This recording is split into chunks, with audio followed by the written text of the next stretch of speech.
지금 시간에 인재로 우리가 살펴보는데 다섯 번째로 새 언약의 성취 과정입니다. 첫 번째로 그리스도의 구속입니다. 하나님의 언약을 어떻게 성취하시는가. 그래서 하나님의 언약은 하나님의 명령으로 주어지죠. 그래서 모든 성경에 있는 명령은 바로 하나님의 언약이다. 언약은 하나님의 명령으로 표현되어지죠. 땅에 충만하라. 이게 이제 명령이잖아요. 땅을 정복해라. 다스려라. 이런 게 다 명령인데 그 하나님의 그 명령의 바로 수행자, 그걸 이루시는 이가 바로 하나님이신데 그 하나님께서 그리스도를 이 땅에 보내주셔서 하나님 당신 스스로의 언약을 그리스도를 통해서 다 성취하신다. 그래서 그 예수님이 이 땅에 오시는데 이제는 율법 외에 하나님의 한 의가 나타났으니 모든 사람이 죄를 범하였으며 하나님의 영광이 이르지 못하였더니 그리스도 예수 안에 있는 구속으로 말미암아 하나님의 은혜로 값없이 의롭다함을 받는 자가 되었느니라. 그러니까 우리가 의롭다함을 받는 것은 뭐예요?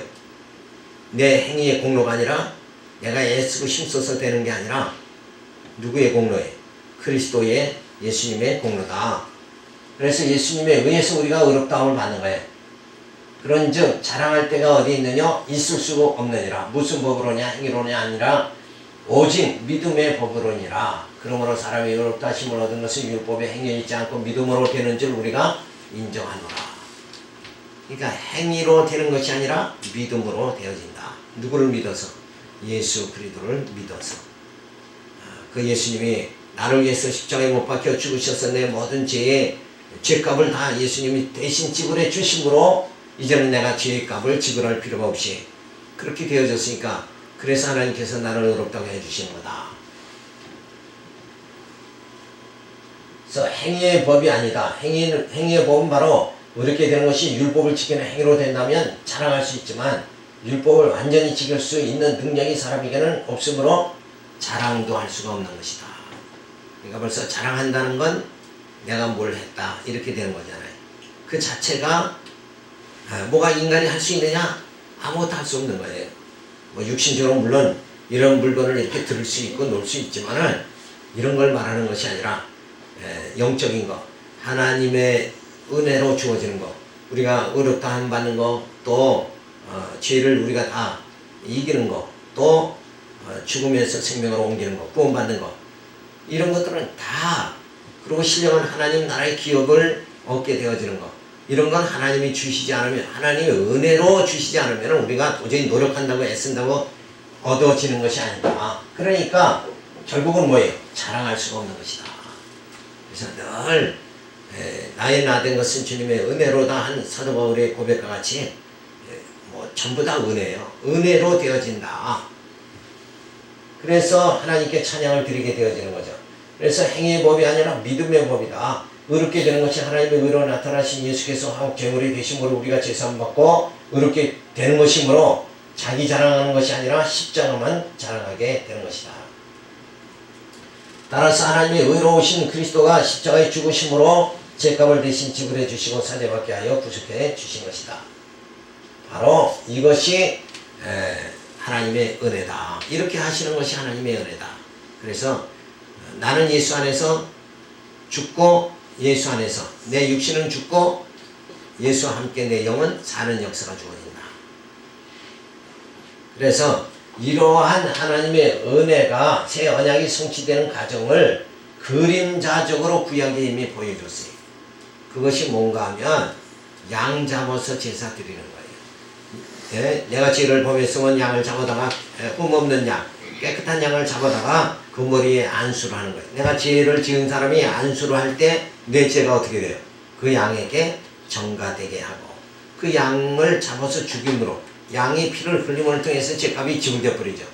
죄를 전가시켰죠. 전가받은 그 양은 죄가 있기 때문에 죄값을 지불해서 사망에 이르는 거예요. 그러니까 이런 과정을 통해서 하나님께서 구약에 이미 보여주신 그림자적인 그 사건들이 결국 예수를 통해서 다 실현된다. 완전히 성취되어졌다. 그래서 하나님의 그 새 언약이 성취 과정이 바로 예수 그리스도를 통해서 이루어지는 것이다. 그래서 하나님께서 그러한 모든 걸 뭐예요? 하나님이 작정하셨다. 정하신 뜻대로 되어진다. 그래서 하나님의 자녀 삼아 주시기 위해서 결국 하나님의 의로 나타나시는 예수 그리스도를 이 땅에 보내주셨다. 그래서 예수님이 화목제물이 되어 주시죠. 그래서 죄사함 받게 해주시고 우리가 구속함을 받게 해주셨다. 바로 이것이 믿음의 법이죠. 그래서 사랑의 법이다. 이런 예수님을 통해서 우리가 죄사함 받게 되어지는 것, 이것이 바로 뭐예요? 하나님의 사랑이다. 그게 바로 믿음의 법, 사랑의 법이고, 그래서 우리가 의롭다함을 받게 되어집니다. 그러므로 우리가 감사를 드리지 않을 수가 없는 거죠. 범사에 감사하라 성경은 말해주는데, 범사에 감사할 일이 있어요, 없어요? 육신의 눈으로 봤을 때 범사에 감사할 게 없어요. 뭐 범사는 모든 일에 감사한다는 얘기입니다. 모든 일에 어떻게 감사를 해요? 배고파도 감사해야 되고, 짜증나도 감사해야 되고. 그런데 그런 일을 우리가 할 수가 있느냐? 육신의 것으로는 할 수가 없어요. 범사에 감사할 수가 없는데, 이 범사에 감사하라는 말씀은 육신의 일을 말하는 게 아니라 영적 일을 말하죠. 하나님께서 내게 베풀어 주신 은혜, 죄 많은 나를 예수 그리스도를 통해서 다 사죄함 받게 해주시고, 그리고 칭의해 주시니까 그런 하나님의 사랑을 생각할 적에는 감사하지 않을 수 없다. 그러니까 생각이 육신의 생각만 하면 늘 감사가 없는 생활을 할 수밖에 없어요. 왜? 네 집 아들은 잘 풀려가지고 금년에 부모에게 돈을 100만 원 줬다. 그랬는데 해외 여행도 시켜준다. 요런 육신의 일만 계속 생각하면은 감사할 일이 하나도 없어요. 근데 영적인 일을 생각해요. 영적인 일을 생각하면은 진짜 나 같은 죄를 이렇게 정말 예수를 보내주셔서 구속해 주시고 성령으로 나를 하나님의 자녀다 인쳐주신 거 생각하면 내가 얼마나 모자라고 험이 많고, 내 멋대로 살고 나 잘난 줄 알고 살았는데도 불구하고 뭐예요? 하나님은 그래도 그럴지라도 뭐예요?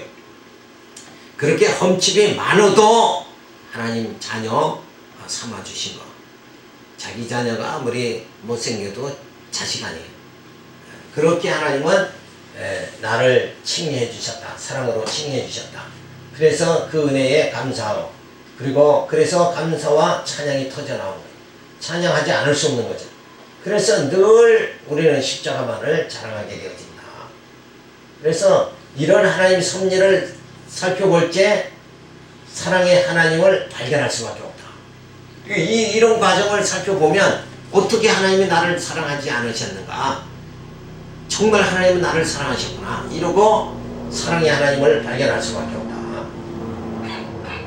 그리고 이런 정말 사건들을 통해서 은혜로운 경험을 하게 되어지는 거죠. 그러니까 이 경험이라는 거, 여기서 이게 중요한 거예요. 내가 이 땅에 육신으로 살면서 직접 막 경험을 한다. 이거는 거의 할 수가 없죠. 자, 내가 육신적으로 이 땅에 와서 살면서 예수님이 나를 위해서 십자가 지신 거 경험했어요, 없어요? 직접 눈으로, 우리 눈으로 보지 못했잖아요. 직접 경험이 아니라 뭐예요? 은혜로운 경험을 한다 이거예요. 왜? 성경을 통해서, 성경의 증인들을 통해서, 증거를 통해서 우리는 은혜로운 경험을 한다. 자, 이것이 성경을 통해서 우리에게 주어지는 거예요. 자, 이런 모든 하나님의 작정과 하나님의 자녀 삼아주시기 위해서 하나님의 의로 이 땅에 예수 그리스도를 보내주시고 화목제물이 되시고 죄사함 받게 해주시고 구속해 주시고 이 사랑의 법, 믿음의 법으로 우리가 의롭다함을 받게 되어서 우리가 감사와 찬양이 터져나오게 되어진다. 이런 사건들이 우리가 육체적으로 이 땅에 태어나서 직접 경험한 게 아니다. 그런데 성경을 통해서 이런 역사적 사실을 통해서 우리는 은혜로운 경험을 한다. 이 은혜로운 경험이 우리 말씀 속에서 계속 주어져야 된다. 자, 일례로 구약에 보면 기생 라합이 있죠. 기생 라합. 기생 라합은 이방 여인이에요. 선택받은 백성도 아니에요. 근데 그가 정탐꾼을 숨겨줌으로 인해 가지고 그 온 가족이 구원을 받게 되어졌죠. 근데 그 라합의 믿음이 뭐냐? 그게 어떻게 이루어진 거냐? 직접 하나님께서 이스라엘 백성들을 애굽에서 저 홍해를 건너는 출애굽시키는 사건을 이 기생 라합은 봤어요, 못 봤어요? 전혀 못 봤다 이게. 다만 뭐예요? 소문만 들었다. 자, 그래서 이스라엘과 함께하는 신이 이스라엘 백성들을 그 신이 애굽에서 출애굽시키고 그 다음에 홍해를 건너게 하고 광야 땅에서 뭐예요? 만나 메추르기 만나 주셔가지고 저들이 살게. 그래서 굶어 죽지 않고 그 광야 생활을 인간의 힘으로는 도저히 광야길을 40년이란 광야 생활을 할 수가 없는데 며칠만 광야에서 버티려고 해도 뭐예요? 그건 살 길이 없는 거죠. 그런데 40년을 그 많은 60만 대군을 갖다가 전부 그 많은 사람들을 갖다 하나님께서 먹이고 입히셨다. 굶어 죽지 않게 해주셨다. 그런 소문을 라합이 계속 전해 들은 거예요. 전해 들으니까 그 이스라엘과 함께하는 신이 이스라엘 백성들의 힘이 있어서가 아니라 그 신이 함께하니까 저들은 뭐예요? 반드시 승리한다. 이 믿음이 주어진 거예요.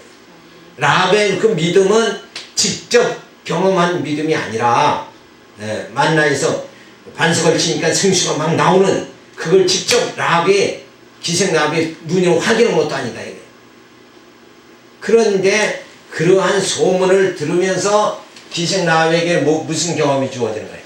은혜로운 경험이 주어진 거예요. 아, 하나님의 신이 이스라엘 백성과 함께하는 신이 저들을 인도하는구나. 저들을 막을 자는 없다. 그래서 정탐꾼을 숨겨줄 수 있는 뭐가 생긴 거예요? 믿음이 주어졌다. 그것은 뭘 통해서? 은혜로운 경험을 통해서 주어진 거다.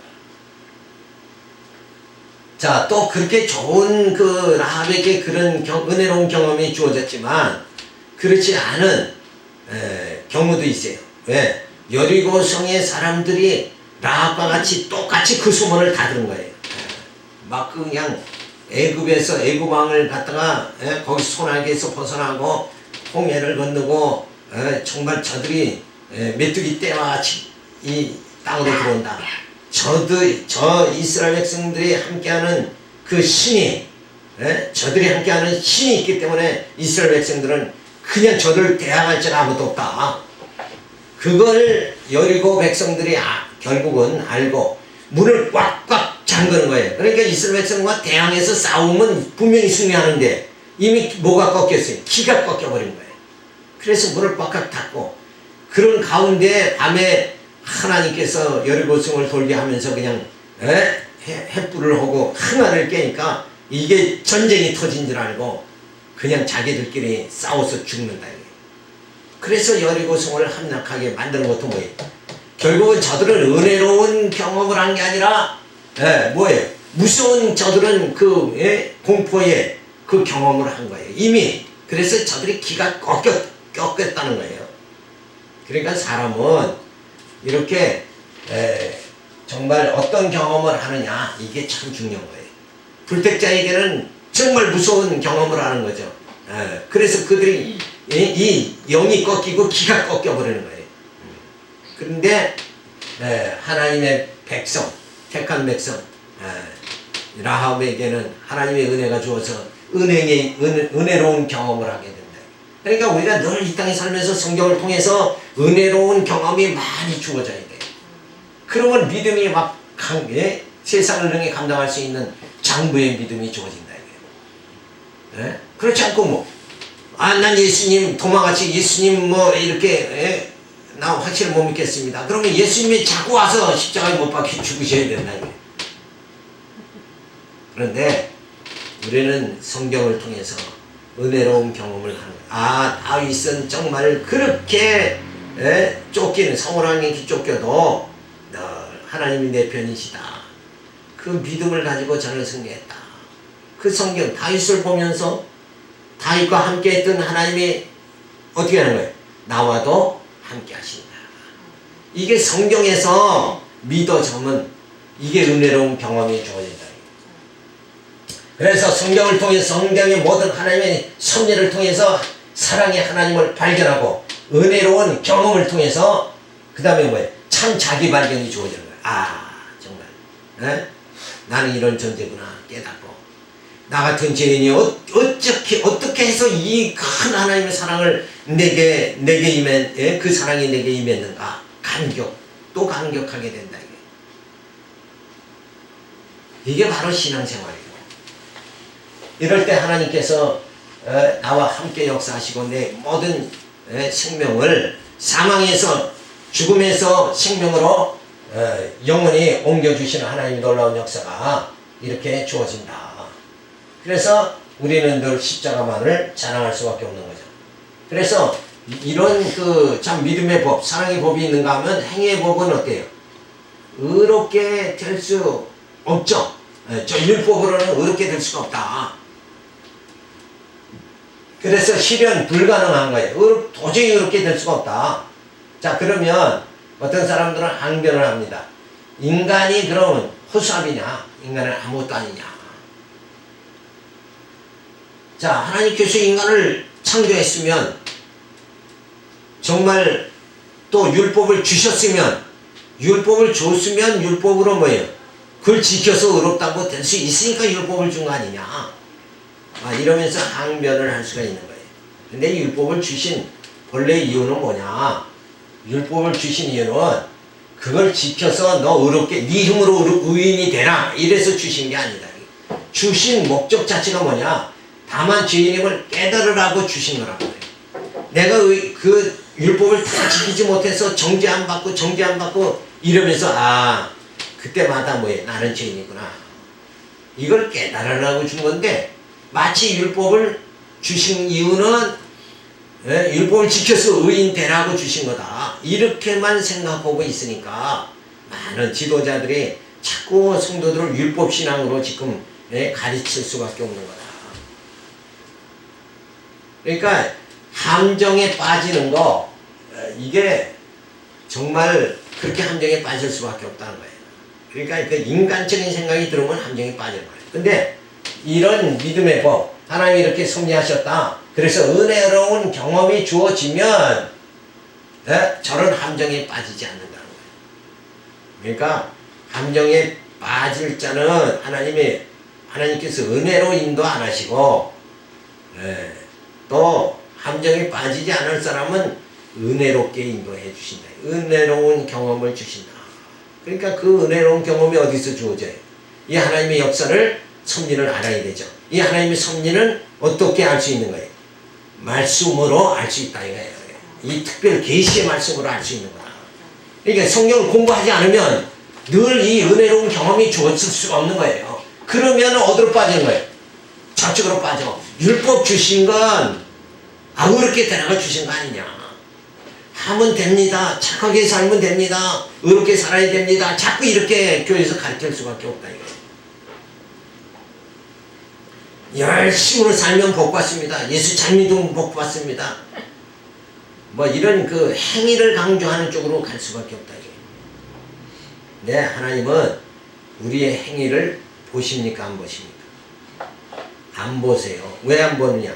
우리 행위는 냄새나고 정말 사악하니까 인간이 하는 것마다 잘하는 일이 뭐가 있냐 이거예요. 매맞을 짓이 더 많지.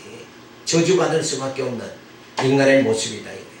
그래서 아예 하나님은 인간은 연약하다 그러고 아예 행위 안 보시는 거예요. 그리고 누구를 봅니까? 바로 예수 그리스도 영광으로 감싸임을 받은 하나님의 자녀 머리 대신 주님을 보고 우리를 다 은혜롭게 정말 하나님 나라에 들어가게 그렇게 만들어 주십니다. 그래서 신앙생활은 지금 두 종류예요. 될 수 있다. 그리고 율법 신앙으로 계속 살아가는 사람하고 그게 아니라 말씀을 듣고 깨닫게 해서 이 은혜로운 경험이 주어져서 참 자기 발견해서 그 다음에 뭐예요? 감사와 찬양, 영광 돌리면서 살아갈 수 있는 요 사람하고 이게 두 측면이 있는 거예요. 그러면 내가 어디에 속해 있는가? 어디에 속해야 되는가? 이런 건 이 말씀을 들으면 벌써 자명하게 드러난다. 이게 돈 몇백만 원 버는 것보다 지금 이게 더 중요하다 이게요. 근데 돈 되는 일이다 그러면 눈이 반짝 뜨일 텐데 이런 걸 가르쳐 주니까 돈 되지 않는 일이니까 이거 졸릴 수밖에 없는 거예요. 네, 다 이해를 해요. 그냥 편안히 주무세요. 자, 거짓 목표가 인생을 허탈하게 하면서 벗어나게 합니다. 거짓 목표, 이건 허탈밖에 인간이 주어지지 않는다 이게요. 목표 자체가 허탈하니까, 예? 목표 자체가 그 인생을 거짓 목표는 목표 자체가 거짓된 거니까 그건 이룰 수 없는 목표니까 뭐예요? 결과적으로 허탈감에 인간은 빠질 수밖에 없게 된다. 거짓 목표가 아니라 진짜 참 목표, 실현될 수 있는 목표. 그것은 뭐예요? 바로 하나님의 은혜로운 경험을 하는 거죠. 이 은혜로운 경험을 반드시 해야 된다. 그러니까 내 생활에 하나님 말씀 깨닫고 은혜로운 경험이 계속 쌓이지 않으면 이 가나안 땅이 정탐꾼을 보냈잖아요. 예? 거기서 뭐예요? 2명 빼고는 나머지는 그건 도저히 갈 수 없다 그랬잖아요. 예? 그 사람들은 은혜로운 경험이 없어서 그렇다. 하나님 앞에서 뭐예요? 자기 발견을 못해서 그렇다. 예? 하나님 앞에서 인간은 무능하다는 걸 깨달아야 된다. 예? 그게 가나안 땅을 인간이 하나님이 가라고 했다 해서 인간이 능력으로 들어갈 수 있는 게 아니잖아요. 그러니까 원래부터 인간은 우리 힘으로는 할 수 없다. 하나님의 힘으로 돼야 된다. 광야 생활도 그렇게 경험을 시켜줬잖아요. 광야에서 어떻게 경험을 시켜줘요? 인간이 할 수 없다는 걸 어떻게 경험시켜주냐고요. 광야 땅을 전진하려면 저들의 힘으로 전진됐어요? 안 됐어요? 안 됐잖아요. 그때마다 어떻게 역사했어요? 낮에는 너무 뜨거우니까 못 가니까 무슨 기둥? 구름 기둥. 밤에는 깜깜하니까 밤에쯤 되면 좀 사막은 시원해지잖아요. 그러니까 낮에 좀 그냥 더위에 지쳤다가 밤에 막 가려고 그러면 밤에는 어때요? 추워서 또 못 가는 거예요. 이 사막이 엄청 추운 거예요. 또. 그러니까 밤에는 무슨 기둥? 불기둥으로 인도해 주신다. 불기둥과 구름기둥으로 인도해 주시는 그 경험이 이스라엘 백성들에게 은혜로운 경험이 됐어야 되는 거예요. 근데 저들은 여전히 누가 살았어요? 하나님 앞에서 자기가 살았어요. 그러니까 우리가 갈 수 있느냐 없느냐 이렇게 생각한 거다. 정탐꾼이 바로 그런 시험이잖아요. 인간이 할 수 있느냐 없느냐. 근데 인간은 도저히 할 수가 없잖아요. 하나님의 사랑으로, 하나님의 은혜로만 그 땅을 들어갈 수 있는 거다. 자, 그래서 목표 자체가 바르게 되어져야 되죠. 그래서 착각의 시달림과 무거운 짐을 여기서 벗어버려야 된다. 그래서 정말 사랑의 하나님을 발견하고 은혜로운 경험이 주어지고 참 자기 발견이 되어지면 거짓 목표를 쫓다가 인생이 허탈함에서 빠지는 그런 생활에서 벗어나게 되고 또 착각과 시달림과 무거운 짐에서 벗어나게 된다. 그래서 우리 믿음의 사람들은 진리 안에서 자유함이 주어진다. 거짓 목표에 시달리지 않는다. 인간이 하면 된다는 이 정말 인간의 거짓 목표 여기에서 시달림을 받지 않는다. 그래서 오늘 내가 이렇게 사는 거 이게 다 주님의 은혜다. 하나님이 힘 주시면 능치 못함이 없느니라. 그러니까 그 능치 못함이 없다니까 하면 그 뒤에 것만 생각하면 하면 됩니다 이렇게 가르치잖아요. 예, 능치 못함이 없다 그랬으니까 하면 됩니다. 집사님 하면 됩니다 이렇게 가르치는데 전제가 뭐예요? 그리스도 안에서 능치 못함이 없다 그랬지. 주님 빼고 내 능력으로는 뭐예요? 아무것도 할 수 없는 거지. 능치 못함이 없는 것이 아니라.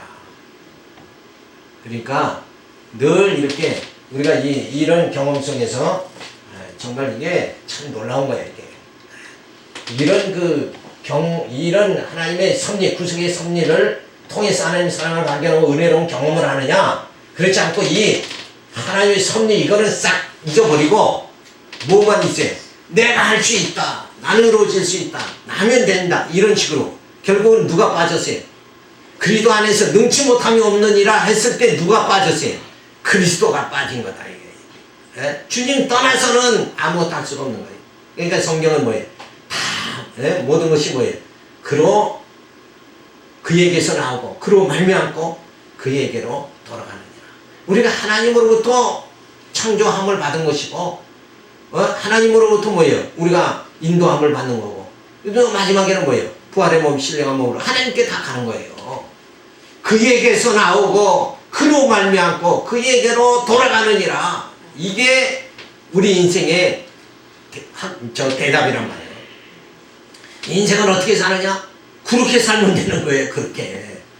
예. 이거 인생이 복잡할 게 없어요. 그래서 그런 하나님 사랑을 발견하고 은혜로운 경험하고 참 자기 발견. 이 생활이 우리 생활 속에서 늘 주어져야 된다. 이게 늘 주어져야 돼요. 뭘 통해서? 이게 뭘 통해서 경험되어져야 돼? 하나님 말씀을 통해서. 왜? 말씀이 하나님의 섭리를 다 신구약 성경이 다 기록을 해놨으니까. 그 성경을 떠나서는 하나님의 섭리를 깨달을 수 없고 깨달을 수가 없으면 결국 사랑의 하나님 발견할 수가 없고 여기는 누가 그리스도가 없는 하나님이 없는 인간만 존재하면서 내 힘으로 할 수 있다. 내가 인생을 개척해야 되고 새 역사를 창조해야 된다. 이렇게 나가다 보면 결국은 뭐예요? 완전히 인본주의로 빠져가지고 어디로 빠져? 거짓 목표가 목표 그것 때문에 인생이 허탈하게 되어지고 만다. 그리고 스스로가 착각 속에 시달리는 거예요. 하면 된다 그랬는데 근본적으로 인간이 할 수 없는 걸 하면 된다고 하면서 살아가는 거 그게 착각이라 이게. 인생의 착각 속에 살지 말고 정말 하나님을 발견하고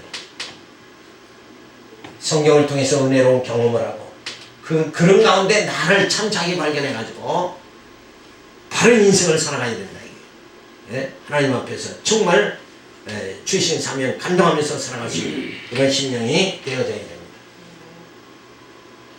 두 번째로 성령의 인치심입니다. 그 안에서 또한 믿어서 약속의 성령으로 인치심을 받았으니 요한계시록에서 일곱 인을 떼시는 이가 어린 양이로다 한 것을 보더라도 인을 쳤다는 것은 소유권이 성령에게 있다는 것이니 사탄도 감히 자기의 권세를 내세울 수 없는 것이다. 또한 보증이 되셨다는 것은 누구도 부인할 수 없는 하나님의 자녀라는 것을 확증시켜 주는 것이다.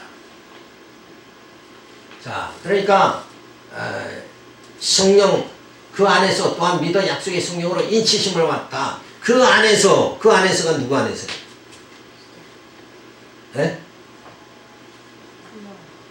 그리스도 안에서 예수 안에서 말씀의 생명력이 주어진 죽었던 나를 살리시니까 내게 생명력이 주어져서 그럴 때에 성령께서 너는 하나님의 자녀다. 인까지 쳐주셨다.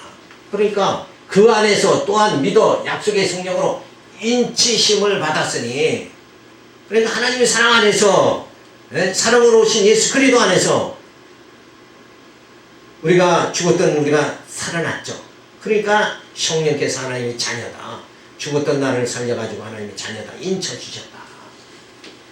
그래서 우리는 이제 인침을 받았으니까 누구에게 속한 거냐? 소속이 어디가 되는 거예요? 바로 예수 그리스도에게 소속된 거다. 거기에 소속되지 않은 자는 다 누구에게 속하는 거예요? 사탄에게 속하는 것이다. 그래서 언약의 성취가 주어집니다. 하나님께서 아브라함에게 세 가지를 약속했다. 첫째는 아들을 주시고 그를 통해서 큰 민족을 이루게 하겠다. 둘째는 가나안 땅을 아브라함과 그 후손에게 주겠다. 땅 정복이죠. 셋째는 뭐예요? 아브라함으로 복의 근원이 되게 하겠다는 것이었다. 이 언약은 모형적이고 실제적 언약의 성취는 그리스도를 보내 언약의 씨로 인해 교회가 세워지고 하나님 백성이 번성하게 되고 그리스도를 따라서 하나님 나라를 정복하게 되고 그 땅에서 만왕의 왕이 그리스도의 통치를 받으며 영원토록 살게 하심으로 하나님의 언약은 완전히 성취가 되게 되어진다. 그러니까 보이는 나라도 선민 이스라엘을 통해서 보이는 나라도 하나님께서 다 세워주시고 그리고 보이지 않는 신령한 나라 그 나라도 그리스도를 통해서 다 세워주신다.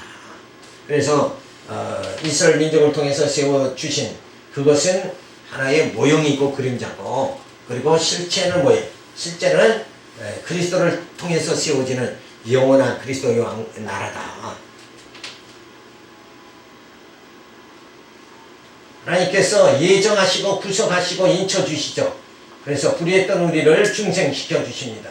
그리고 이 땅에서 교회를 통해서 말씀으로 자꾸 양육받게 하시면서 이 땅에 살면서 우리에게 뭐예요? 시련과 연단을 통해서 영적으로 승리하게 그렇게 만들어 주신다. 그러니까 사도 바울은 그런 고백을 하죠. 나는 매일 죽노라 그랬어요. 매일 죽는 연습이 되지 않으면 정말 부활의 그 경험을 할 수가 없는 거예요. 내가 매일 죽어야 돼. 내 육은 매일 죽고 뭐예요? 영은 사는 역사가 계속 주어져야 된다. 그러니까 그것이 뭘로 주어지느냐? 내가 죽고 내 영이 사는 거, 내가 사는 거, 그건 무엇으로 주어지느냐? 로고스, 말씀으로 주어지는 거예요. 말씀 임하면 내 속에 육성이 죽는 거예요. 육의 사람은 죽고 생명의 사람은 사는 역사가 주어진다. 그래서 로고스, 말씀, 그것이 바로 생명이다. 그 생명이 내게 주어지면 내 육은 죽고 영이 사는 역사가 주어진다. 자, 그래서 승리의 삶을 살게 만들어 주시는 거예요. 자, 이렇게 섭리하시는 것이 결국 뭐예요? 하나님의 은혜다. 인간의 공로가 아니다. 내가 사는 것은 내 육성을 죽이는 건 내 힘으로 주어지는 게 아니다. 하나님 말씀으로 주어지니까 그게 바로 하나님의 은혜다. 은혜를 받았으니까 감사가 넘치게 되죠. 그래서 욕심과 불만과 짜증이 없어지게 되어집니다. 그래서 우리 마음으로 마음에는 평강이 안착을 하게 되어지는 거죠. 그러니까 육이 살아있으면 계속 끝없이 욕심과 불만과 짜증 속에 살 수밖에 없는 거예요. 근데 하나님의 은혜로 정말 예정과 구속한 인치심을 받은 하나님의 자녀들은 그 하나님의 은혜를 깨닫고 감사가 넘치고 그 마음의 평강이 주어진다. 그래서 이러한 그 육은 죽어버리니까 이제 우리의 인격체가 지, 정, 의가 이루어지게 되어지는 거죠. 그래서 하나님을 알고 그 하나님의 사랑에 감격하고 그리고 그 하나님이 뜻대로 살아갈 수 있는 의지가 주어진다. 그래서 우리가 신경이 마비되지 않는다 하는 말은 바로 이걸 말하는 거예요. 신경이 마비 안 되려면 자, 이 생각나는 게 생각이 안 나는 게 마비죠. 지각이 마비되면 안 된다. 이게. 지각이 마비되니까 무슨 병이에요? 이게? 치매병이잖아요. 이게. 지각이 마비되면 치매병이에요. 자, 그래서 우리가 정말 머리가 예리해야 되고 가슴은 뜨거워야 되는데 정말 그 하나님의 은혜, 사랑을 깨닫고 감격한단 말이에요. 자녀가 부모의 은혜를 깨닫고 자식으로서 그렇게 실수를 했는데도 불구하고 여전히 부모의 사랑을 받게 되어졌다는 거. 이거 생각할지 버림받지 않게 되어졌다는 거 생각하면 감사가 넘치잖아요. 그래서 감격에 하나님의 사랑에 감격하는 마음이 주어져야 되는데 이 마음 자체가 감격이 없다. 이러면 완전히 뭐예요? 이게 진짜 마비된 심령이죠. 이게 짐승 같다 그래요. 짐승. 그리고 하나님 뜻대로 살아갈 수 있는 의지가 주어져야 돼요. 근데 오늘날 성도들이 의지가 빈약하단 말이에요. 의지. 하나님 뜻대로 살아가야 된다. 교회 신앙생활 하기로 했으면 해야지. 작심삼일 그냥 한두 번 또 다니다가 또 그냥 잊어버리고 자다가 못 나온다고. 예배를 어떻게 자다 못 나오냐 이게. 목회해보면 별스러운 사람 다 만나니까. 그렇게 의지가 약해서 어떻게 하느냐 이게. 하나님 뜻대로 살아갈 수, 하나님의 자녀는 하나님의 뜻대로 살아갈 수 있는 이 힘이 있어야 될 거 아니에요. 의지력이 있어야 돼. 의지력들이 없어. 왜 의지력들이 없으니까 정말 교회를 세워 나가지 못하고 맨날 몸살 피고 있는 거예요. 몸살. 그러니까 출석도 제대로 할 수 있는 의지력이 없다. 더군다나 연구할 수 있는 의지력도 없고, 봉사할 수 있는 의지력도 없고, 식사하세요 그러면, 나 식사당 그 힘들어서 나 밥도 안 먹고 다닐래. 이러면은 이게 우스운 거 아니냐 이거예요. 그게 즐거워야 된다. 즐거워야. 같이 교제하기 위해서, 자리 마련하기 위해서는, 이 음식도 준비하면서 자리 마련하는 거지. 누구 저 자녀들 생일 잔치 한다 그러면, 친구 생일 잔치 한다 그러면, 음식도 그거 즐겁게 준비하면서 준비하는 거 아니냐 이거예요. 근데 그게 자체가 싫다는 거야. 그러면 뭐 무인도에 가서 혼자 살아야지. 오늘날 성도들의 모습이 그렇다. 한국이 지금 그런 시대로 자꾸 빠지니까 교회가 점점 힘들어진다 이거예요. 봉사가 즐거워야 된다. 예? 그죠? 신앙생활이 즐겁고 기뻐야 되는데 왜 안 기쁜가? 우리 앞에서 살펴봤듯이 자기 생각이 내가 뭐 할 수 있다. 그래서 나를 즐겁게 해야 된다. 이 생각, 인본주의로 가득 차버리니까 교회가 하나도 즐거운 게 없는 거예요. 신본주의로 가봐요. 내 마음이 하나님을 향하고 내 마음이 하나님 중심이 되면 교회 생활이 그냥 기다려지고 즐거운 거예요. 네. 수원 가서 학생들 가르치면 일주일 내내 기다렸다고 그래요. 기다렸다. 네. 목요일 오기를 기다린다. 기른 심령이 되어져야, 영적인 상태가 그렇게 되어져야 되는데 내 힘으로 살아가고 내가 살아보려니까 하나님 앞에서 자기 발견이 안 되니까 그냥 다 힘든 거예요. 다 하기 귀찮고 전부. 왜? 내게 유익이 없잖아. 그죠? 봉사라는 건 남을 위해서 하는 거죠. 봉사. 그건 내게 유익이 없으니까 하기가 싫다는 거예요. 그게 뭐예요? 봉사하기 싫은 건 완전히 인본주의지. 자기중심주의고. 정말 하나님의 은혜로운 경험을, 말씀을 통해서 은혜로운 경험이 주어진다. 참 자기 발견이 주어진다. 이게. 그러면은 하는 일이 다 즐겁다. 이게. 어느 교회는 토요일에 150명이 나와서 그 주일날을 준비한다는 거예요. 청소도 하고 음식 준비도 하고. 지금 교회가 그렇게 활기가 지금 차야 된다. 그러니까 나를 중심으로 하면 만사가 하기 싫은 거지. 인본주의면 하기 싫은 거예요. 왜? 힘드니까. 나만 위해서 먹으려면 간단히 남이 끓여 먹으면 될 거래. 뭐 음식을 한다 뭐 한다 그러면 이게 힘들어져 버리는 거예요. 그거 다 해서 내가 봉사한 거 누가 다 먹어? 내가 다 먹는 게 아니라 다른 사람이 다 먹잖아요. 그러니까 싫다는 거예요. 그게 이기심이고 완전히 배역한 백성이다. 이게 배역한. 우리 오전에 고린도전서 살펴봤지만 누구를 위해서 살아야 된다고 그랬어요? 성경은 누구를 위해서 산다고 그랬어요? 주님은 누구를 위해서 오셨어요? 그리스도 주님께서는 이 땅에 누구를 위해서 오셨냐고. 그거 본받으라고 그랬잖아요. 사도 바울이. 내가 그리스도를 본받은 것 같이 너희는 나를 본받아라 그랬잖아요. 주님은 누구를 위해서 오셨느냐? 우리를 택한 백성을 위해서 십자가에 못 박혀 죽으시며 우리를 구원하기 위해서 오셨다. 남을 위해서 예수님은 오셨죠. 우리 믿음의 사람을 위해서, 하나님의 백성들을 위해서 오셨다. 그와 같이 사도 바울은 누구를 위해서 살았어요? 믿음의 형제들을 위해서 살았다. 그러니까 너희들도 본받아라. 뭘 본받으라는 거예요? 봉사하는 걸 본받으라 이거예요. 주님이 우리를 위해서 산 것 같이, 사도 바울이 믿음의 형제를 위해서 산 것 같이 우리도 어떻게 살아야 돼요? 형제를 위해서 살아야 된다 이거예요. 그럼 교회에서 봉사가 어떻게 안 되느냐? 형제 위하려면 봉사이죠. 선한 봉사, 선한 일에 협력하고 이런 생활이 즐거워져야 된다. 이게 여기서 나를 그 봉사하면서 나를 발견해야 되는 거예요. 하나님 안에서.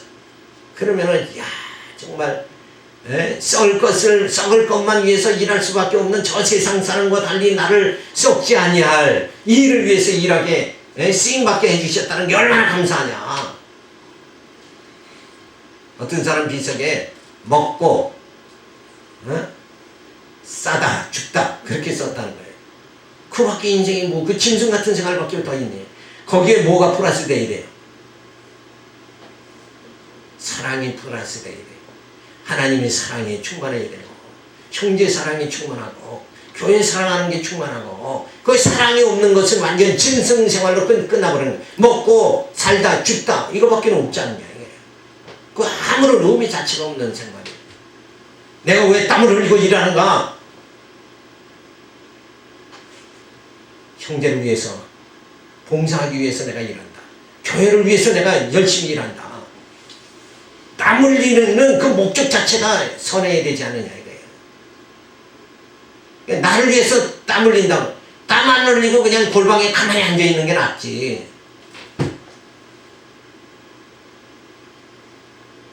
그게 무슨 병이에요? 가만히 앉아 있는. 우울증 말고 자폐증이라잖아요. 자폐증.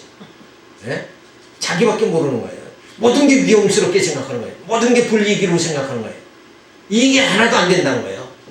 근데 우리가 정말 사랑하는 사람을 위해서 무엇을 할 수 있다는 게 감사한 거 아니냐 이거. 그죠? 교회를 위해서 내가 뭔가 봉사할 수 있는 이렇게 건강 주신 게 감사하지 않느냐. 이런 말씀이 하나님이 택해 주신 거, 하나님이 예정해 주시고 예수 그리스도를 보내주시고 구속해 주시고 성령을 통해서 인쳐 주신 그 사랑을, 하나님의 놀라운 사랑을 내가 받았다는 것 자체가 이건 정말 놀라운 것이다. 대단한 것이다. 어찌 그런 엄청난 일이 저 많은 죄인의 개수 같은 나에게 주어졌는가. 이 쫓들한 심정에 그 하나님의 큰 사랑이 어떻게 임했는가. 이런 걸 생각하면 감격하고 감격할 수밖에 없는 거 아니에요. 그래서 그런 걸 전부 깨닫는 게 뭐예요? 지각이 열려야 되고 감격이, 은혜에 대한 감격이 주어요. 또 하나님이 뜻대로 살 수 있는 의지가 주어져야 돼. 지정의가 살아나야 된다 이거예요. 이 지정의가 살아나는 거, 이거 뭘수로 주어지느냐? 성경 말씀으로 주어져요. 말씀이 생명이에요. 성경, 특별 계신 성경, 신구약 성경을 깨달으면 그 말씀 속에서 이 지정의가, 그래서 하나님 말씀은 볼수를 쪼갠다 그러는 거 아니에요. 그것이 뭔가 지정의가 살아나게 만든다 이거예요. 짐승같이 살지 않고 뭔가 뜻있고 보람이 있는 선하신 뜻을 위해서 몸바쳐 일할 수 있는 사명감을 느낄 수 있는 그런 심령이 되어야 된다.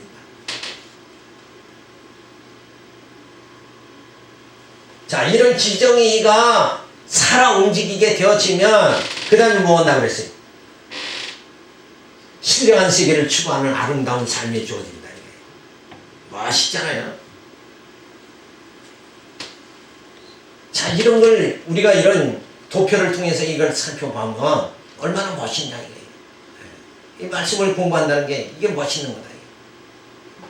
그래서 지정의가 마비돼서 지각이 마비되고 정말 하나님을 모르고 자기 자신이 어떤 위치인가 모르고, 그리고 하나님의 그 사랑에 감격이 없고 하나님 뜻대로 살아갈 의지 자체가 상실돼 버린 미약한 상태가 되어졌다. 그러면 그 사람은 뭐예요? 신령한 세계를 추구할 수 있는 아름다운 삶 자체가 주어지지 않는다.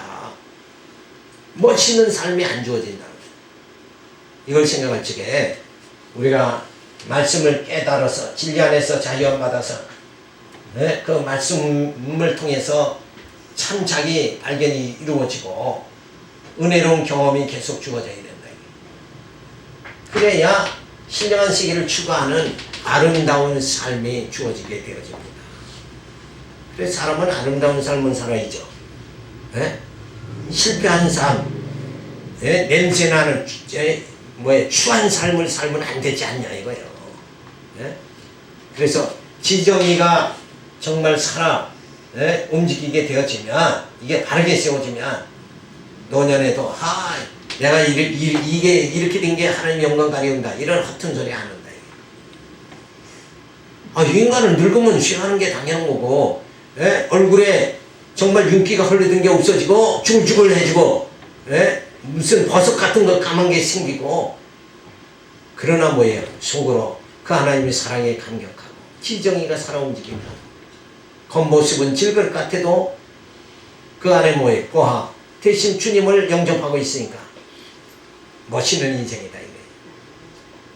그래서 부활의 몸, 신령한 몸, 시간과 공간과 형상을 초월한 부활의 몸, 그것이 되어지면 이런 형상이 없는 썩어지는 형상은 없어진다 이거예요. 그럴 때에 정말 아름다운 그 세계에 들어가서 살 수 있는 놀라운 하나님의 축복을 받게 되어질 줄로 믿어서 오늘 이 말씀 드렸습니다. 하나님의 감사를 드립니다. 믿음 안에서 더욱더 하나님 말씀을 통해서 은혜로운